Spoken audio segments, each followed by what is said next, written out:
ఆమేన్ ఆమేన్. అధ్యాయాలు 4 వచనాలు 84 గుర్తుపెట్టుకోండి. ఇక్కడ 12 సంవత్సరాల చరిత్ర ఉంటుంది. సుమారుగా 12 సంవత్సరాలు రూతు గ్రంథం. దీనిలో మోయాబులో 10 సంవత్సరాలు ఉన్నది. మోయాబులో రూతు 10 సంవత్సరాలు ఉంది. బెత్లెహేములో కొన్ని నెలలు ఉంది. తర్వాత బోయజు కళ్ళములో ఒక రాత్రి ఉంది. అదే అదే చూడండి, అదే పట్టణంలో 1 సంవత్సరం ఉంది. మొత్తము కూడా 12 సంవత్సరాలు సుమారు చరిత్ర రూతు గ్రంథం. అదే విధంగా మనం చూసినప్పుడు ఊరు పేరు లేని యొక్క విధవాంగనన్ రాజమాత చేసి రమ్య పణితిగా ఆదరించినట్టి ఆదిదేవుని ప్రేమ ప్రజ్వలించు రూతు గ్రంథమందు దేవుని ప్రేమ కనపడతా ఉంది. ఊరు పేరు లేనటువంటి విధవరాలు. కొంతమంది అంటారు ఆయన విధవరాళ్ళ దేవుడు అంటాడు. విధవరాళ్ళని చిన్నచూపు చూడాల్సిన అవసరం లేదు. ఊరు పేరు లేని ఒక విధవరాలు, ఆమెను తీసుకొచ్చి రాజు మాతను చేసినటువంటి ఆయన ప్రేమ రూతు గ్రంథములో కనపడతా ఉంటది. యోధా దేశం విడిచి వెళ్ళిన ఎలీమెలెకుతో ప్రారంభమయ్యి దేవుని ఇష్టానుసారుడైన దావీదుతో ముగుస్తుంది ఈ గ్రంథము. దావీదుతో ఈ గ్రంథం ముగుస్తూ ఉంటది. అదే విధంగా మనం గమనించినప్పుడు పుట్టినింటిని మరచి అత్తను హత్తుకొను మోయాబు కాంతను, పుట్టినింటిని మరచి అత్తను హత్తుకొన్నటువంటి మోయాబు కాంతను మెచ్చి దేవుడు మంచి బోయజుకు భార్యగా ఇచ్చాడు. అదే రూతు గ్రంథము చెబుతా ఉన్నది. ఇంకా మనం గమనించినప్పుడు సహోదరుడా సహోదరి, వాక్యాన్ని మనం ధ్యానం చేసుకుంటే మొదటి అధ్యాయములో బోయజు గ్రామమైన బెత్లెహేములో ఉన్నది. మొదటి అధ్యాయములో బోయజు గ్రామమైన బెత్లెహేములో ఉన్నది. రెండవ అధ్యాయానికి వస్తే బోయజు పొలములో ఉంది. మూడు అధ్యాయానికి వచ్చే వరకు బోయజు కళ్ళములో ఉంది. బోయజు కళ్ళములో ఉన్నది. అదే విధంగా 4వ అధ్యాయానికి వస్తే బోయజు ఇంటిలో ప్రవేశించింది. ఇంకా ఆ అధ్యాయాన్ని ఇంకొక రకంగా చూస్తే మొదటి అధ్యాయంలో కరువు వచ్చింది. ఆ కరువులో విలపించారు. తర్వాత 2వ అధ్యాయంలో కలయిక అంటే పని చేయటం అన్నమాట. బోయజు కాలంలో పని చేయటం. 3వ అధ్యాయంలో కళ్ళములో వేచి ఉండటము. 4వ అధ్యాయంలో వివాహం అయ్యింది. వివాహం అనే మాటకు అర్థం చెబుతారా? ఎన్ని అక్షరాలు ఉండయమ్మా? వివాహము అంటే విడివిడిగా ఉన్నవారు వాత్సల్యతతో హత్తుకొని ముందుకు సాగుట. వివాహం కాకముందు విడివిడిగా ఉంటారన్నమాట. ఎక్కడెక్కడో ఉండేవాళ్ళు వివాహ వ్యవస్థలో హత్తుకొని ముందుకు సాగుట. చూడండి, ఈ విధంగా అధ్యాయాలు కొన్ని మనకి వివరంగా కనపడుతూ ఉంటాయి. మొదటి అధ్యాయంలో కరువు వచ్చింది, విలపించారు. 2వ అధ్యాయంలో కలయిక పనిచేసింది, కళ్ళములోకి వచ్చి. 3వ అధ్యాయంలో కళ్ళములో వేచి ఉంది. 4వ అధ్యాయంలో కళ్యాణము అంటే వివాహము. ఈ విధంగా రూతు గ్రంథము ప్రారంభమవుతా ఉన్నది. అదే చెబుతున్నాం.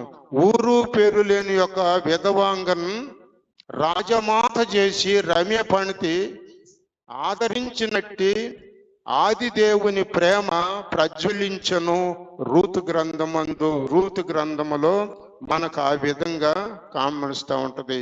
12 సంవత్సరాల చరిత్ర మనం చూస్తూ ఉంటాం. ఇక్కడ చూశాం కదా, అధ్యాయాలు 4 అధ్యాయాలు వివరం చెప్పాను నేను. మొదటి అధ్యాయంలో కరువు వచ్చింది, 2వ అధ్యాయంలో కలయిక, 3వ అధ్యాయంలో కలము, 4వ అధ్యాయంలో కళ్యాణము. కరువు, కలహము, కళ్ళము, 4 కాలు కాలు 4 గుర్తు పెట్టుకోండి. కాలు 4 గుర్తు పెట్టుకోండి. అంతేనా? అంతేనయ్యా? ఆ విధంగా తర్వాత ఏంటంటే మళ్ళీ ఇంకొక విధంగా చూస్తే మొదటి అధ్యాయంలో రూతు తీర్మానము, 2 అధ్యాయములో రూతు పరిచర్య, 3 అధ్యాయములో రూతు విశ్రాంతి, 4 అధ్యాయములో రూతు ప్రతిఫలము. ఈ విధంగా ఈ గ్రంథము వివరించబడుతుంది.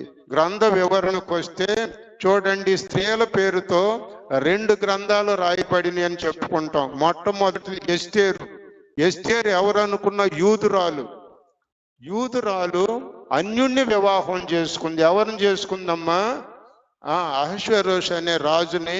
అతను అన్యుడు. ఎస్తేరు యూదురాలు అన్యుణ్ణి వివాహం చేసుకుంది. 2 రూతు అన్యురాలు యూదుని వివాహం చేసుకుంది. మనం ఏదో బుడ్డది చెవిలో పడ్డాడు చదవటం కాదు, ప్రతి వచనాన్ని మనం ఆలోచించుకోవాలి. ఎవరూ లేకుండా ఈ రూతు గ్రంథం అయ్యేలోపు నాకు తెలుసు మీరు చదువుతారు, రోజుకొకసారి చదవండి, 4 అధ్యాయాలు చూడకుండా రాయండి. రూతు గ్రంథం అయిన తర్వాత 4 అధ్యాయాలు చూడకుండా రాయండి. అట్లా రాసిన వాళ్ళకి నేను ఒక పెన్ను బహుమానం ఇద్దాం అనుకుంటున్నా. 4 అధ్యాయాలు చూడకుండా రాయాలి. అది గమనించండి. ఇక్కడ రూతు గ్రంథ వివరణ మనం చూసాము. ఎస్తేరేమో యూదురాలు అన్యుణ్ణి వివాహం చేసుకుంది. తర్వాత రూతు అన్యురాలు యూదుణ్ణి వివాహం చేసుకుంది. న్యాయాధిపతులు మనం గమనించినప్పుడు న్యాయాధిపతులు ద్వితీయోపదేశ కాండము 11 అధ్యాయం 11 వచనాన్ని చూస్తే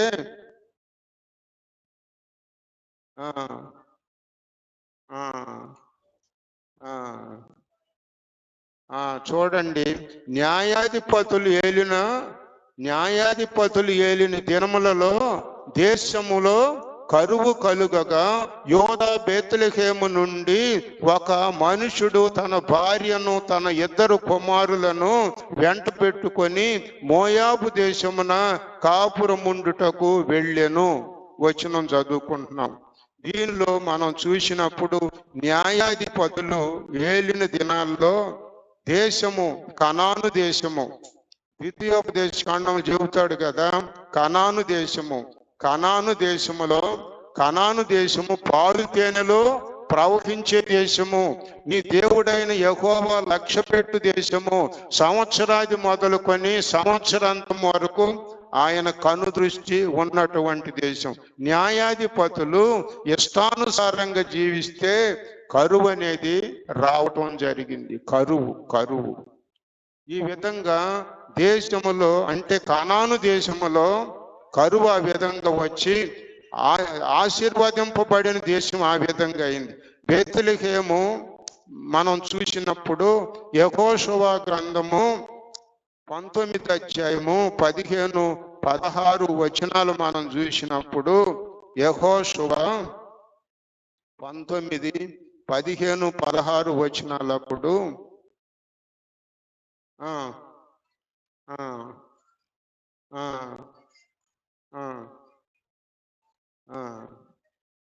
చూడండి.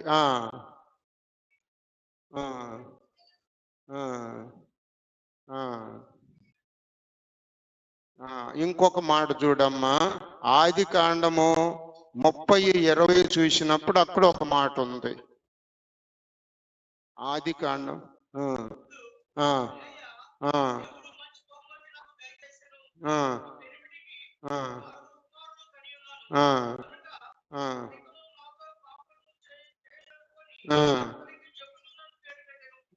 జబూలూను బెత్లెహేము అని కూడా అంటారు. బెత్లెహేము అంటే రొట్టెల ఇల్లు, ఆశీర్వదించబడింది. అయితే న్యాయాధిపతుల సమయంలో ఆ దేశంలో కరువు అనేది వస్తుంది. అప్పుడప్పుడు జీవితంలో కరువు వస్తూ ఉంటది. మనం దేవుని వైపు చూడాలి. సముద్రం అన్న తర్వాత తుఫానులు వస్తాయి, నెమ్మది ఉంటుంది, రకరకాలు. మనుషులు అన్న తర్వాత అనారోగ్యం వస్తుంది, బలహీనతలు వస్తాయి, కొన్నిసార్లు ఒంటరితనం అవుతుంది. అదే విధంగా అయినా ముందుకు సాగిపోతా ఉండాలి. ముందుకు సాగు అంటాడు అన్నమాట. ఈ మాటను చూసినప్పుడు బెత్లెహేము, జబూలూను బెత్లెహేము, యోధా బెత్లెహేము, యోధా గోత్రాల ప్రకారం వచ్చినాయి. తర్వాత ఏంటంటే బెత్లెహేము అంటే రొట్టెల ఇల్లు, రొట్టెల ఇల్లు అన్నమాట. బెత్లెహేము అనే మాటకు అర్థము రొట్టెల ఇల్లు. రొట్టెల ఇల్లు అంటే సమృద్ధి అయినటువంటి ప్రాంతం అన్నమాట. దేవుడు లక్ష్య పెట్టేది సమృద్ధి ఉన్నది, అక్కడ సారవంతమైనటువంటి ప్రదేశము. కొన్నిసార్లు ఎంత భక్తిగా ఉండా శ్రమలు వస్తాయి, కష్టాలు వస్తాయి, కానీ ఎల్లకాలం ఉండవు అన్నమాట. చూడండి, నాతనేవాళ్ళు మాస్టారు బాగానే చదువుతున్నాం కానీ పరీక్షలు తీసేస్తే బాగుండేది అనేవాడు. పరీక్షలు తీసేస్తే బాగుండేది అని చెప్పేవాడు. నేను అనేవాడిని, అసలు నెలకొకసారి పెట్టాలి ఆ పరీక్షలు, అప్పుడు తేలుద్ది. చూడండి, బట్ట రంగు నికరమా కాదని అంటే బండకేసి పాదినప్పుడు తెలుసుద్ది దాని సంగతి ఏందో. శ్రమలు వచ్చినప్పుడు విశ్వాస జీవితం ఏంటో తెలుసుద్ది. శ్రమల లోయలో పుట్టినావు, శ్రమల లోయలో జననం పొందినావు. షారోను లోయలో పుష్పము, షారోను లోయలో పుష్పం అంటున్నాను. దేవుని వైపు చూడు, దేవుని వైపు చూసి ముందుకు సాగు. వస్తా ఉంటాయి నీతో ఉన్నవారు, ఈ రోజు ఉన్నవారు. ఒక ఉదాహరణ చెప్తాను. కొంతమంది ఏమన్నారు, నీకు ముందు నేనున్నాను, నా తర్వాతే నువ్వని పేతురు వీళ్ళు చెప్పుకొచ్చారు. సిలువు దగ్గరకు వచ్చినప్పటికి ఎవరున్నారు? ఎవరు లేరు, ప్రాణభయంతోనే వెళ్ళిపోయారు. కష్టాలు వచ్చినప్పుడు నీ ప్రక్కనున్న వారే నీకు నిజమైనటువంటి రక్త సంబంధులు కానీ, స్నేహితులు కానీ, పరిచయాలు కానీ. దేవుని వాక్యానికి విధేయులం అవుదాం. బెత్లెహేము మనం చూసాం. ఇక్కడ ఆదికాండము 35 అధ్యాయము 17 నుంచి 20 వచనాలు చదువుకుందాం.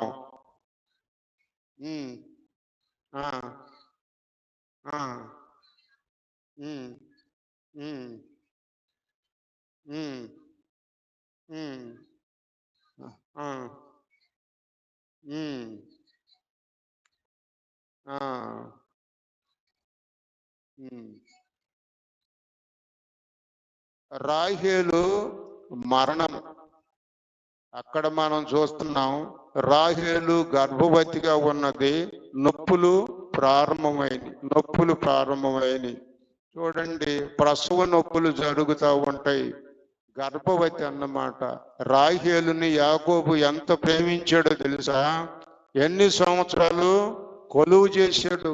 ఆ కొలువు కూడా సామాన్యమైంది కాదు. ఆ మేనమామని పేరే కానీ సామాన్యుడు కాదన్నమాట. ఆ రాహేలు ఎడల ఉన్న ప్రేమను గమనించి ఆ విధంగా కొలువు చేపించాడు అన్నమాట. అయినా తట్టుకున్నాడు. అంటారు మనోళ్ళు, ఓర్చుకుంటే కోడిగుడ్డు సట్టెడవుద్దంట. సట్టెడు ఇంకా ఓర్చుకుంటే తట్టెడవుద్దా? ఆ విధంగా చెబుతారు అన్నమాట. ఓర్చుకో ఓర్చుకో ఓర్చుకో ఓర్చుకో.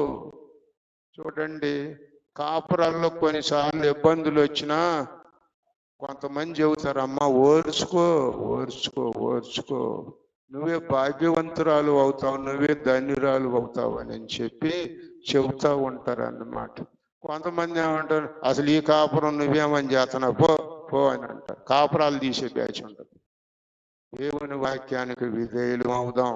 చూడండి, రూతు అటువంటి కోడలు దొరకటము అదృష్టం అన్నమాట. ఈ మాటను చూసినప్పుడు రాహేలు మరణం అయినటువంటి బెన్యామీను పుట్టుక జరిగింది, రాహేలు మరణం జరిగింది. యాకోబు అంగలార్చాడు తన భార్య చచ్చిపోయినప్పుడు. మనం దేవుని కన్నా ఎక్కువ దేనిని కూడా అంటే మామూలుగా వ్యక్తుల్ని ప్రేమించాలి, తప్పు కాదు, కానీ దేవునికి మనము మొట్టమొదటి స్థానం ఇవ్వాలన్నమాట. ఎందుకు ఇవ్వాలంటే నిన్ను సృష్టించాడు, నిన్ను పోషించాడు, నీ కొరకు ప్రాణం పెట్టాడు, ఈ లోకానికి వచ్చి నీ కొరకు నా కొరకు ప్రాణం పెట్టినటువంటి దేవుడు. అందువలన మొట్టమొదట దేవుని వైపు, బూదిగంత నివాసులారా నా వైపు చూడండి, నా వైపు చూడండి. బూదిగంత నివాసులారా నా వైపు చూడండి, నా వైపు చూడండి. దేవుని వాక్యానికి విధేయులు మౌదాం. యాకోబు దుఃఖపడినటువంటి స్థలం, తాను ఎంతో ప్రేమించిన భార్య రాహేలు మరణము పొందినటువంటి స్థలము. మనకి ఈ భారతదేశ చరిత్రకి వెళ్తే తాజ్ మహల్ అని ఎక్కడుందమ్మా? ఆగ్రాలో. నాకన్నా ఎక్కువ తెలుసు, మీరు ఎక్కువ చదువుకున్న వాళ్ళు ఉంటారు. ఆగ్రాలో ఉంది తాజ్ మహల్. ఎవరు కట్టించారమ్మా? షాజహాన్ కట్టించాడు. ఎవరి కోసం కట్టించాడు? తన భార్య, ఆమె పేరేంటి చెబుతారా? ముంతాజ్ బాను బేగం. ఆ పేరు మీద అందుకే తాజ్ మహల్ అని పేరు పెట్టారు. ముంతాజ్ బాను బేగం దేవుని వాక్యానికి ఎంతో ప్రేమించాం, జ్ఞాపకార్థంగా ఆ తాజ్ మహల్ కట్టించాడు. ఆ విధంగా కొన్ని జ్ఞాపక చిహ్నాలు ఉంటాయి అన్నమాట. అదే విధంగా ఇక్కడ మనం చూసినప్పుడు రాహేలు మరణం చెందింది. యాకోబు అనుకున్నాడంట, నేను నా స్వజనాల దగ్గరికి వెళ్తాను, తర్వాత నేను కొన్నాళ్ళు నా భార్య నేను ఎంతో వృద్ధాప్యం దాకా కూడా గడుపుతాం అనుకున్నారు. కానీ తాను ఒకటి తలిస్తే దైవము ఒకటి తలుస్తాడు. జాగ్రత్త. మనం ఏదో రేపేమి జరుగుద్దో మనకు తెలియదు. కాలము ఆయన స్వాధీనములో ఉంది. దేవుని వాక్యానికి విధేయులం అవుదాం. శరీరము ఎదగటమే కాదు, మరలా క్షీణించిపోతూ ఉంటుంది అన్నమాట, మరలా తగ్గిపోతూ ఉంటుంది. వృద్ధాప్యం అనేది కూడా ఒక స్టేజ్ అన్నమాట, ఒక స్థితి. దేవుని వాక్యానికి విధేయులం అవుదాం. యాకోబు అంగలార్చాడు అన్నమాట రాహేలు మరణాన్ని చూసి. ఇది అక్కడ రూతు గ్రంథంలో కూడా ఆ బెత్లెహేము ప్రత్యేకమైనటువంటిది. తర్వాత యిర్మీయా గ్రంథము 31వ అధ్యాయము 15వ వచనానికి వద్దాం. యిర్మీయా 31:15 అధ్యాయము.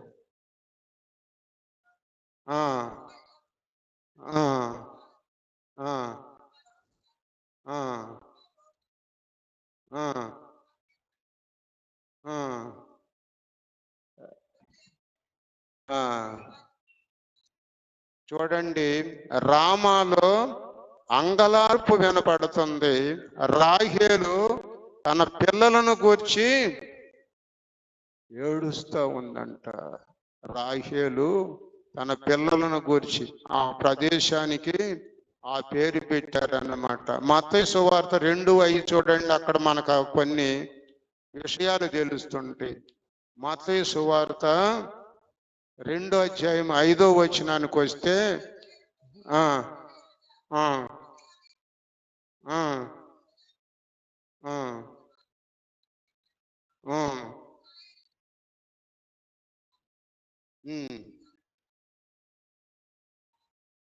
చూడండి, ప్రవక్త చెప్పాడు అన్నమాట. ఈ మాటను మనం చూసినప్పుడు ఆ ప్రాంతానికి రాహేలు అని కూడా ఒక పేరు ఉంటుంది. రాహేలు అని కూడా ఒక పేరు ఉంటుంది. ఆ పేరును బట్టి చెప్తా ఉన్నాడు అన్నమాట. రాహేలు అంటే ఆ ప్రదేశము అంగలారుస్తూ ఉంటది అన్నమాట. ఏ యోదయ దేశ బెత్లెహేమా, నువ్వేమి భయపడవద్దు, దుఃఖపడవద్దు, లోక రక్షకుడు నీలో నుంచి రాబోతున్నాడు. బెత్లెహేములో నుంచి రాబోతా ఉన్నాడని చెప్పి చెబుతా ఉన్నది. అదే విధంగా 8వ దినము దేవాలయంలోకి తీసుకొని రావటం జరిగింది యేసు ప్రభు వారిని. చూడండి, లోకా సువార్త 2:12 నుంచి మనం చదువుకుంటే అక్కడ చక్కగా రాయబడి ఉంది. ఆ ఆ ఆ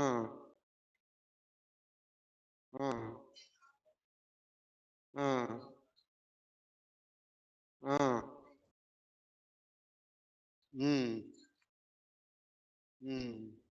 చూడండి, లోకా సువార్త 2 కూడా చూడండి, 2:27 అనుకుంటాను.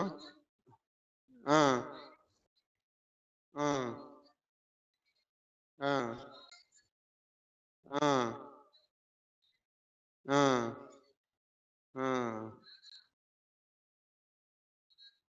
ఆ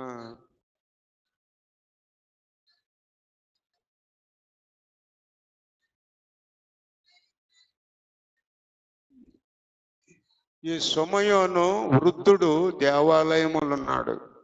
ప్రవచనం ఏంటంటే, లోకరక్షకుడైన యేసు ప్రభువారు పుట్టిన తర్వాత ఆయన చేతుల్లో ఆ బిడ్డను ఎత్తుకోవాలి.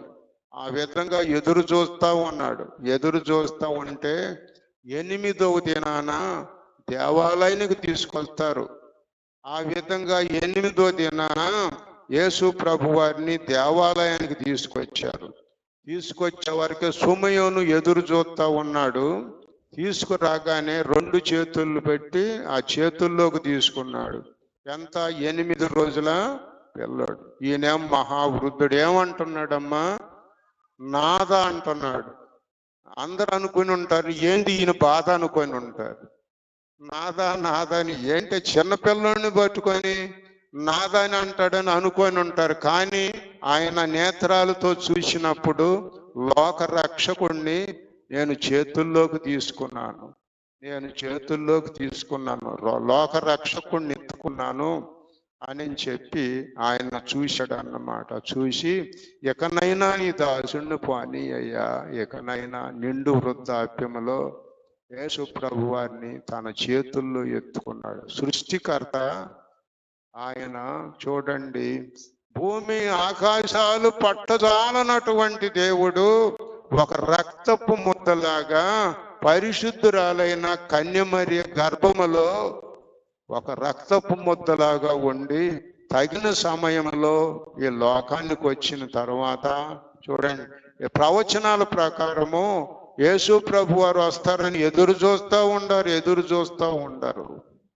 ఆయన ఎంత ధన్యుడంటే యేసు ప్రభు వారిని తీసుకొచ్చి చేతుల్లో ఇస్తే అంటున్నాడు, నాదా ఇక నీ దాసుని పోని అయ్యా, నీ దాసుని పోని.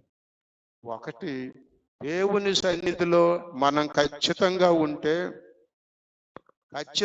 ఉంటే ఈ లోకములో ఎంతకాలం జీవించినా పర్మనెంట్ ఏం కాదు. ఏదో ఒక రోజు ఆయుష్ ఇచ్చేది ఆయనే, ఆదరించేది ఆయనే. తర్వాత చూడండి, రాజ్యానికి ఆయన తీసుకెళ్లేది కూడా మరణాన్ని జయించాలని చెప్పి ఎంతో మంది మేధావులు చేశారు. కానీ అది ఎవరి స్వాధీనములో ఉండదు. ఎంతకాలం జీవించినా ఈ లోకాన్ని విడిచి వెళ్ళిపోవాల్సిందే. అదే పరిస్థితుల్లో అంటాడు, లోకులందరూ పోయే మార్గాన, ఈ మాట అనగానే నాకు ఒక దైవజనుడు గుర్తొస్తాడు. లోకులందరూ పోయే మార్గాన నేను వెళ్తున్నానయ్యా అని చెబుడు. ఇక ఆ వాక్యం ఆయనకి ఇష్టం కావాలే. దేవుని వాక్యానికి విధేయులం అవుదాం. లోకులందరూ పోయే మార్గాన నీ అక్క లేరి, చెల్లెళ్ళు లేరి, నీ అన్న లేరి, తమ్ములేరి, వారు పోయినారు, నిన్ను విడిచిపోయినారు, వెళ్ళిపోతా ఉంటారు. వెళ్ళిపోతే ఎవరికి శాశ్వతం కాదు. సంవత్సరాలు ఆయన ఇచ్చే దయా కిరీటాలు. దేవుని వాక్యానికి విధేయులమవుదాం, దేవుని బిడ్డలుగా జీవిద్దాం. చూడండి, షాజహాను ఆ ముంతాజ్ బాను బేగంను ఎంతో ప్రేమించాడు. మధ్యలోనే చనిపోయింది. ఆమె జ్ఞాపకార్థంగా అది ఒక గొప్ప కట్టడాన్ని కట్టాడు అన్నమాట. తాజ్ మహల్ని నిర్మించాడు అన్నమాట. ఇప్పుడు కూడా చరిత్రలో ఏంటి అని అంటే ఆయన జ్ఞాపకం చేసుకుంటారు. దేవుని వాక్యానికి మనం విధేయులం అవుదాం. యేసు ప్రభు వారు పుట్టుక కోసం ఎదురు చూశాడు. ఒకానొక దినాన సుమయోని అనే భక్తుడు అన్నాడు, అయా వృద్ధాప్యంలో అన్నాడంటే, లేదు లేదు ప్రవచనం, ఇదిగో లోకరక్షకుడు దేవాలయానికి వస్తాడు. 8వ దినాన బిడను తీసుకొచ్చినప్పుడు 2 చేతులు చాపి ఆ చిన్న బిడ్డని కళ్ళారు చూశాడు అన్నమాట. చూసి, నాదా ఎంత ధన్యత, లోకరక్షకుణ్ణి హస్తాల్లోకి తీసుకొని ఆ విధంగా చేశాడు అన్నమాట సుమియోను. తర్వాత ఐగుప్తుకి పారిపోవట వలన అంగలార్పు, ఐగుప్తుకి వెళ్ళారన్నమాట. ఒకానొక దినాన్ని 2 సంవత్సరాల్లోపు బిడ్డల్ని చంపబోతుంటే అప్పుడు ఐగుప్తుకి తీసుకెళ్తాం. అది కూడా ప్రవచనమే. దేవుని వాక్యానికి మనం విధేయులం అవుదాం. దేవుని సన్నిధిలో మనం కనిపెడదాం. చూడండి, గ్రంథములో కరువు, మరణము, దుఃఖముతో ఆరంభం అవుతుంది. కరువు, మరణము, దుఃఖము దీనితో ఆరంభం అవుద్ది. ముగింపు ఎట్లుంటుందంటే సమృద్ధి, నూతన జీవం, సంతోషంతో ముగుస్తుంది అన్నమాట. గ్రంథ ప్రారంభమేమో కరువు వచ్చింది, మరణం వచ్చింది, దుఃఖముతో ఆరంభమైంది గ్రంథం. ముగింపుకు వచ్చే వారికే సమృద్ధి, బోయాజు పొలంలోకి వచ్చింది, బోయాజుని వివాహం చేసుకుంది, సమృద్ధికి వచ్చింది. తర్వాత సంతోషం అన్నమాట. సంతోషించండి, మరలా చెబుతున్నాను సంతోషించండి అంటాడు పౌలు భక్తుడు. సంతోషించండి, సంతోషించండి, సంతోషించండి. ప్రతి చిన్నదాన్ని కూడా, ప్రతి చిన్న సమస్యను కూడా భూతత్వంలో చూడొద్దు. ఏం పర్వాలేదు, దేవుడు ఉంటాడు. దేవుని కృప ఉంటే ఆయనే చూస్తాడు, ఆయనే ఆశీర్వదిస్తాడు. మన ప్రతి అవసరత ఆయనకు తెలుసు, మన ప్రతి బలహీనత తెలుసు. అంత సమస్తం ఎరిగిన దేవుడు. మనం పుట్టక ముందే మన చరిత్ర అంతా తెలిసినటువంటి దేవుడు మనకున్నాడు. ఇది రూతు గ్రంథ ధ్యానాల్లో మొట్టమొదట మనం నేర్చుకుంటున్నటువంటి పాఠము. అదే మనం చెప్పుకున్నాం, పుట్టినింటిని మరచి అత్తను హత్తుకుంది. ఇప్పుడు అత్త దగ్గర ఏముంది, అయ్యా నేను రిక్తును, నేను వెళ్ళిపోతున్నానంటే, లేదు లేదు, ఇద్దరు కోడళ్ళు ఉన్నారు. వారిపై ఏం చేసింది, ముద్దు పెట్టుకొని, విడిచిపెట్టే ముద్దు అన్నమాట, ముద్దు పెట్టుకొని వెళ్ళిపోయింది. కానీ అంటుంది, అమ్మ ఏముంది వెళ్ళిపోండి, నీ జనమే నా జనము, నీ దేవుడే నా దేవుడు, నువ్వు ఉండే చోటే నేనుంటా. ఈ మగ పిల్లలు ఉండేవాళ్ళు, అమ్మ రోజు ప్రార్థన చేయండి, మాకు రూతు లాంటి కోడలను పంపించండి అని చెప్పి, నువ్వు కూడా ప్రార్థన చేయవయ్యా రవి, రూతు లాంటి కోడళ్ళు కావాలయ్యా అని చెప్పి ప్రార్థన చేస్తా ఉండండి, దేవుడు ఇస్తాడు. మా విజయ్ కూడా రూతు లాంటి కోడల కోసం ప్రార్థన చేయాలి. వస్తారులే, దేవుడు ఆశీర్వదిస్తాడు. రూతు గ్రంథాన్ని ధ్యానం చేసుకుంటున్నాం. రూతుల చూడండి, దేవుని పైన ఆధారపడింది. బంధువుడు అంటే గోయలు అంటారు అన్నమాట. చెప్పుకున్నాం, గ్రంథ ప్రారంభమేమో కరువు, మరణము, దుఃఖము. కరువు వచ్చింది, దుఃఖం వచ్చింది, దుఃఖముతో ఆరంభమైంది గ్రంథం. రెండోది సమృద్ధి, నూతన జీవము, సంతోషంతో ముగిస్తూ ఉంది. ఆ విధంగా మనం దేవుని సన్నిధిలో కొనసాగుదాం, దేవుని వాక్యానికి విధేయులం అవుదాం. దేవుని చిత్తమైతే బాగా ప్రార్థన చేయండి, దేవుడు నడిపిస్తాడు. ఒక మంచి పాఠం మనకు నేర్పుతాడు. దేవుడు ఉన్నాడు, ఇబ్బంది ఏమి లేదు. అదే విధంగా నేను ముగిస్తున్నాను. మొదటి అధ్యాయంలో కరువు వచ్చింది అనుకున్నాం, ఆ తర్వాత 2వ అధ్యాయంలో కలయిక, 3వ అధ్యాయంలో కళ్ళము, 4వ అధ్యాయంలో కళ్యాణం. కాని కాయకు అనుకున్నారు, కాయ కరుతుందని అనుకున్నారు. ఎందుకంటే మొదటి అక్షరం చెబుతున్నా నేను, మొదటి అక్షరం చెబుతున్నాను అన్నమాట. పిల్లలకు కూడా చెప్పేవాళ్ళం, కాకు దీర్ఘం ఇస్తే కాకుడు ఇస్తే కీకు పొల్లు ఇస్తే అని చెప్పేవారికి వాడు ఇంకో గారాబం పోయేవాడు, ఇంకా లాగుతూ ఉండేవాడు. దేవుని వాక్యానికి విధేయులం అవుదాం, దేవుని బిడ్డలుగా జీవిద్దాం.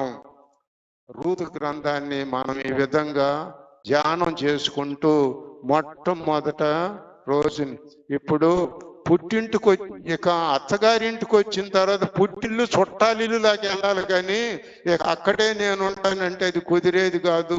పుట్టిల్లు చుట్టాలిల్లు అవుతుంది అన్నమాట దేవుని వాక్యం. ఎందుకంటే వివాహమైన తర్వాత అమ్మలేని ఇల్లు ఏమవుద్ది?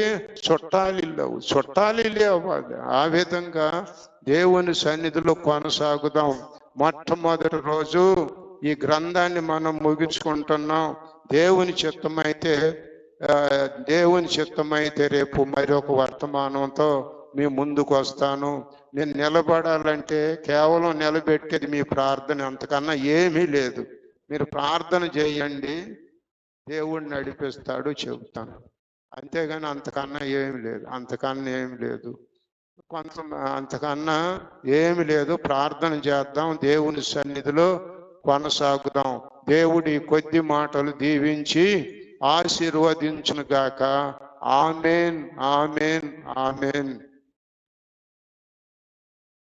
దేవుని వాక్యానికి విధేయులం అవుతాం. మాట ప్రకారం ఇంక 10 నిమిషాలే ఉంది ప్రార్థన. మాటే కదా, చెప్పండి, 9 అన్నానా కాదా? ఇంకా 10 నిమిషాలు ఉంది, 10 నిమిషాల్లో ప్రార్థన చేస్తాం. ఆపేసయ్యా.